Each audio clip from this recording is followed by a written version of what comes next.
decided to download Tinder to see what it was all about. I started chatting to some guy. Truth be told, I was actually talking to a few guys over the course of a couple of weeks or so. Slay. Anyway, this guy asked me out and I wasn't feeling it, so I made up some excuse. We continued to chat for another week or so. Now, it was Friday evening.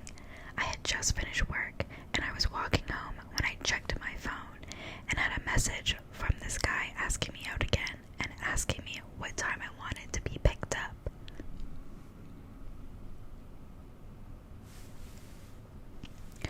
Now he knows better. What do you mean? You literally said no, sir. Anyways, I made up an excuse again and dismissed it.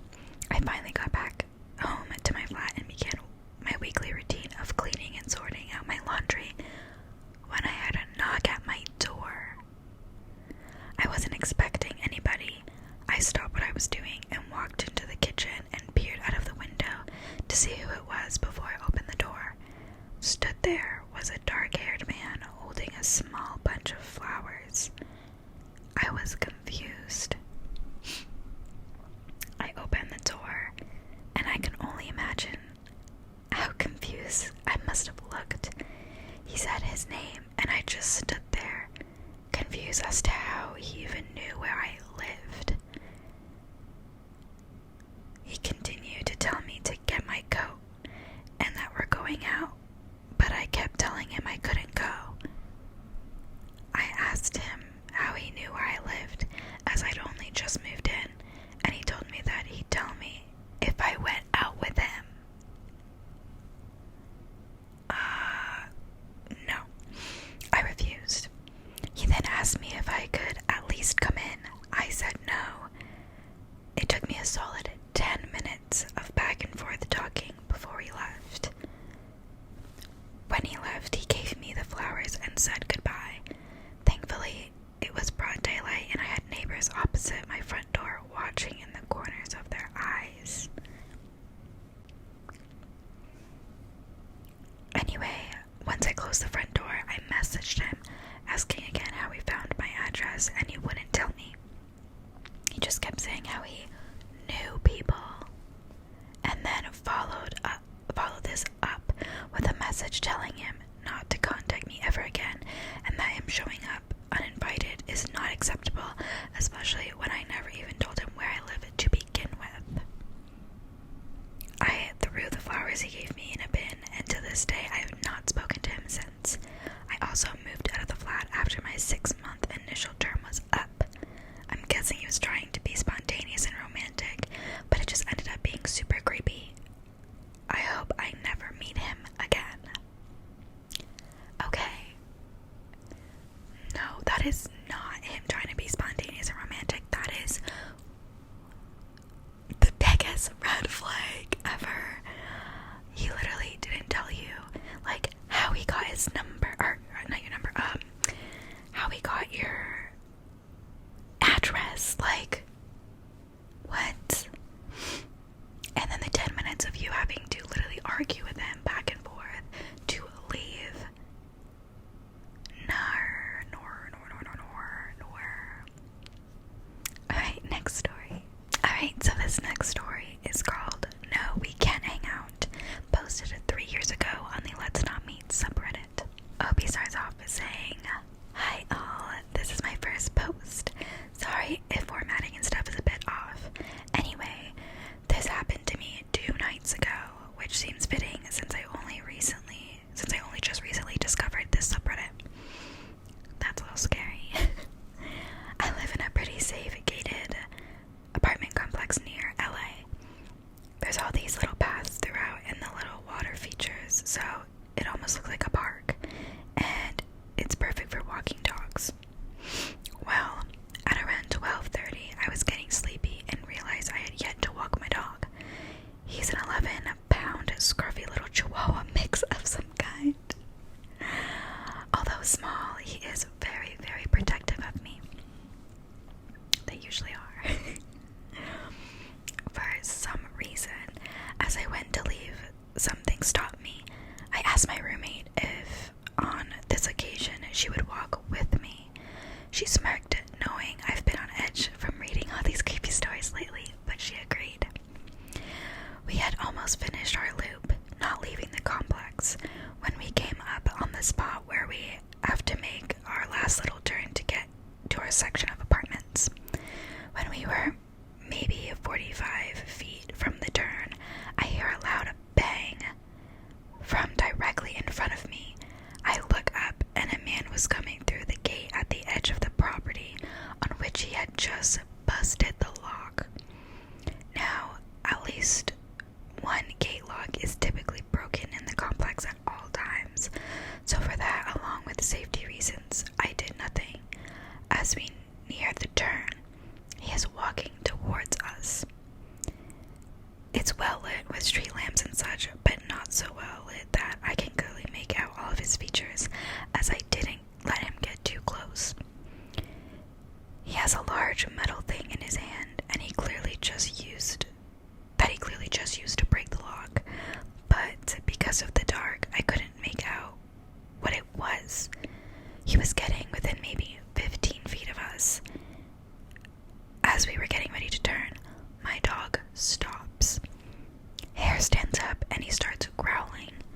This was not his regular, "Hey, you're a stranger" growl. He was pissed. So I yank him along gently but firmly and keep walking. "Hi, how's it going?" he says. I figure it may just be nicely in passing. "We're good. Good night," I say, while still walking. My dog continues to growl. The man is stopped at this point, just looking at us. "Did he just growl at me?" he says. By the look on his face, I genuinely cannot tell if this man is agitated or joking, but it unsettled me, to say the least. "He does that to everyone, sorry," I say, all while still moving. "How y'all doing tonight?" he asks again. "We're good, good night," I reply. My friend is between me and the man at this point, and is sort of walking slow so as to keep an eye on the situation as we go. "I said, how are y'all doing tonight?" I clench the leash a little tighter. "I said, we're going good. Hope you have a good night, sir." Keep moving, just keep moving. Luckily, we are close enough to so many front doors, and all the neighbors in that section have dogs. Had I elected to make it a scene, loads of people would instantly know due to the setup of the complex, and I took comfort in knowing that. "Can I come hang out with y'all?" he asks with a creepy smile on his face as he turns a bit more towards us. "Nope, not tonight, good night," I say, finally rounding the corner out of his view. I can see the door to my apartment now, so we hurriedly walked to it and locked the door. On this particular evening, my boyfriend had gone to stay the night with his mother, so for the first time in quite a while, I was to sleep in my bedroom alone. This was not something that had ever bothered me before meeting him, but naturally on this occasion, I was feeling jittery.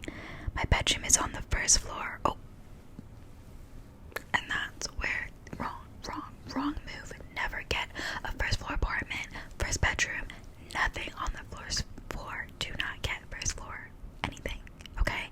Don't do it. No matter how safe you think the area is, don't do it. Don't do it just for this reason.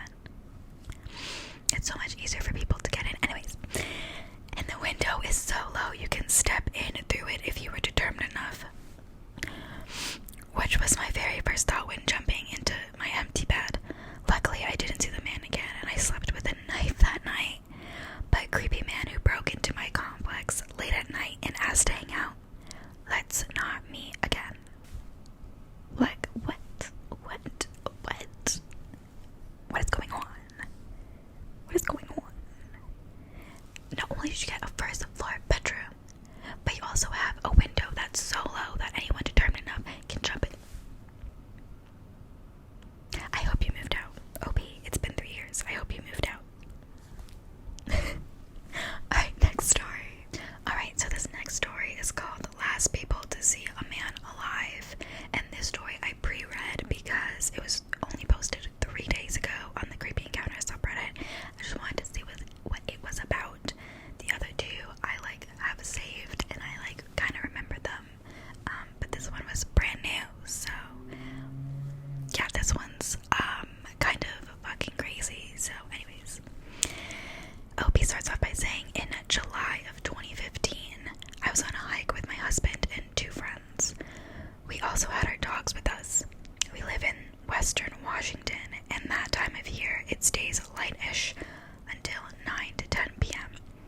was about 7:30 p.m. as we headed up.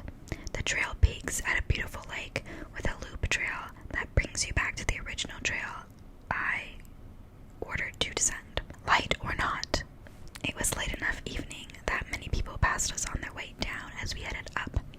You can see the entirety of the lake from the top of the trail, and we were clearly the last people up there.